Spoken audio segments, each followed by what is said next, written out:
In this session, we're going to, in some ways, come back to where we left off, which is this idea of trying to see ourselves and others a little better. When I was preparing to come to RICO, like I said, I'm one of those people who loves to prepare, and I haven't had quite as much time as I usually do.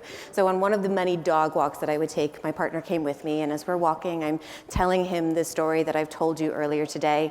And I sort of looked at his face at one point, and he seemed absolutely and utterly horrified. And he said, "Jennifer, we don't have to live in Stafford if you really don't want to."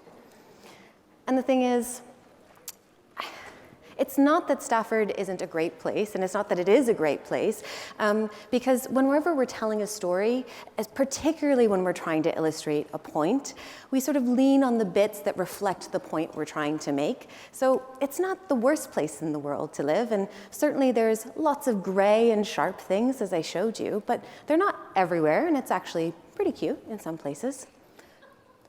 There must be some element of truth about why I didn't quite connect with this new place as quickly as I'd connected with others. And so, especially I was going to stand up here and talk to you about it. Like, it's very nerve-wracking to sort of share that kind of thing about yourself. And what really resonated for me as I began to think about this a little bit more is that what resonated with me about Stafford was that it felt suburban and industrial, which really was sort of code for something that felt a little bit unspecial. And in specialty coffee, we've been talking about this more as something that has or has not sort of distinctive attributes.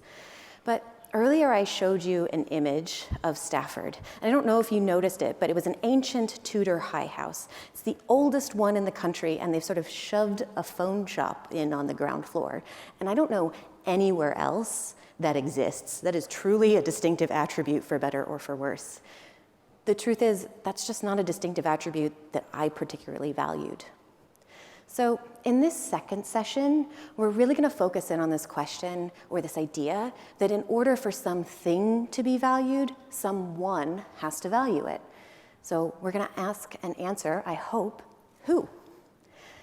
To do this, to start, I'm going to lean on the president and founder of the second fastest growing full-service media and ad agency.